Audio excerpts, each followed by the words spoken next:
Hi guys, I'm Jim and this is Jim's Fix-It Shop. And back on these mini-series, we're going to change the blades on a couple lawnmowers.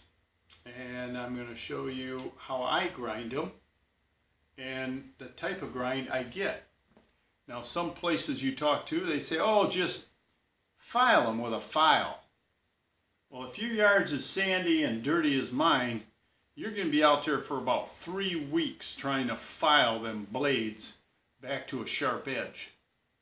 Typically with my snapper, I will put a new blade on it and new air lifts in the fall when I start sucking leaves.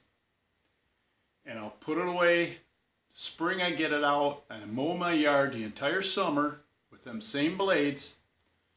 And then when fall comes to suck leaves again, them blades are shot. I don't sharpen them. I just stick a new one on. I mean, they're just totally wore out. And that's how I do it. How you do it, that's, of course, typically up to you. But we're going to go out, we're going to change a blade on a snapper, and we're going to change a blade on a walk-behind. It's my sister's grandson's machine. We're going to change the oil. We're going to put a blade on it for him. He just got married. They bought a house. He has no money. I remember when I was a kid. And we're going to put a new air breather in it. Air breathers are probably as important or more important than changing your oil. If that air breather gets plugged up, that engine will still run, but it's going to suck that fine dust right through the air breather. Now the old foam breathers they used to have, them were even worse. These paper filters they have out now are a little bit better, but you can still suck the dust through them. And there's nothing worse on an internal engine to get a bunch of dust and dirt inside your cylinder. You're going to tear the cylinder up. So it's important to change that filter, or at least check on it every second or third time you mow your yard if you have a yard the size of mine. So let's go out there and see what we can do. Okay, here we are with this. It's a Craftsman self-propelled electric start. Not a bad machine. So we're gonna pull the blade off it, and it's beyond hope. I'm gonna buy him a new blade. I just flip them up,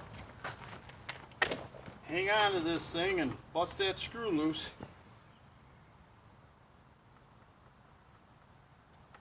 Well, that's been on there a while.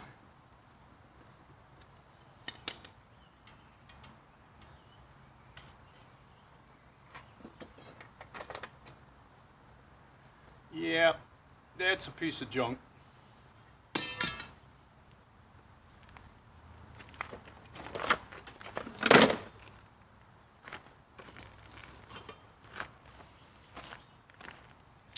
Now, these are the blades I sharpen.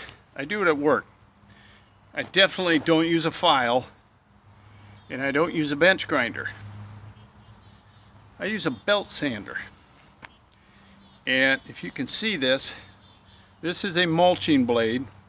I start at the tip, and I grind all the way up these contours, all the way up to the center, where the factory has it.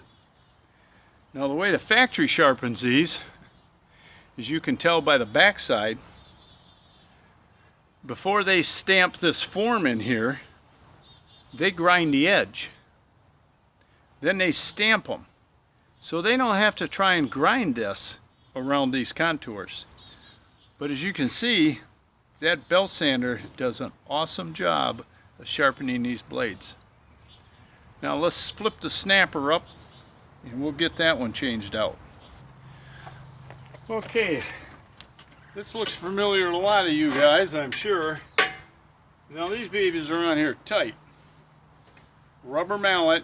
I don't like beating on my wrenches with a hammer, but we got to break this thing loose.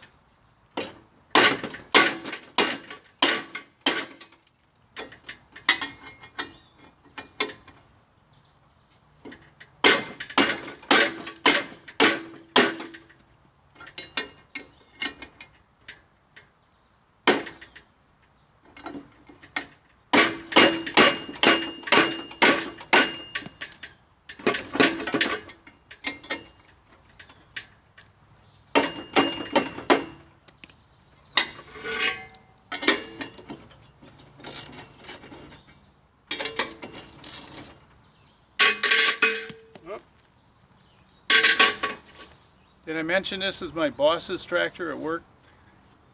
He's probably going to need spindle bearings after this. Just kidding.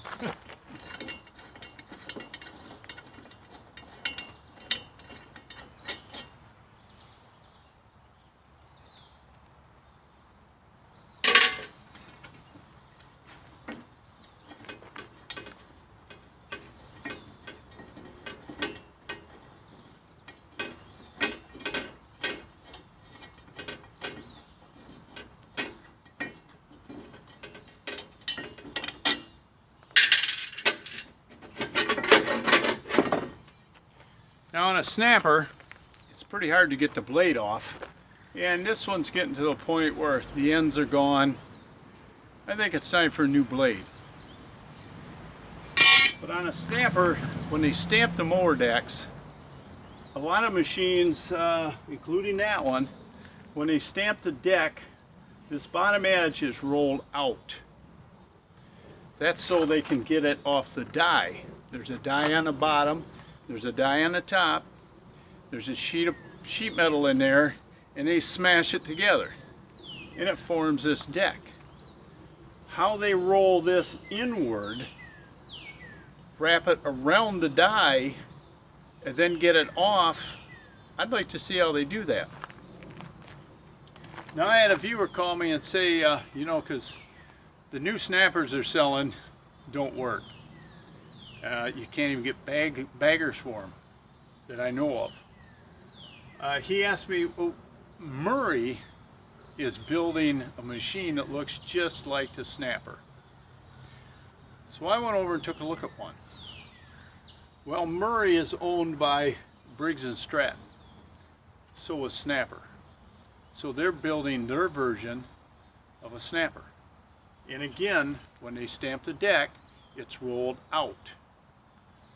And I've talked to some dealers on these snappers, and they feel the reason these snappers have so much suction is because the way the deck is rolled in and captures the blade above it. Because you really got to wiggle them blades in. You can't just shove them straight in. They don't fit. They're bigger than the hole is. So you usually have to stick the end of the blade in your chute, and then swing the other end in and pull it back.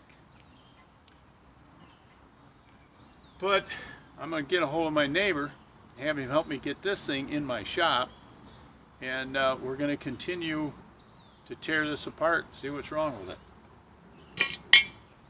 it. I'm just having way too much fun with this. Okay, we're back inside where it's a little cooler. Now that's changing the blades and changing the oil. Don't forget to check them air filters. And if you need any help, send me an email. jimsfixitshop@gmail.com. Real simple. And I guess that's about it for this one. Till next time, work safe, have fun, and we'll talk to you soon.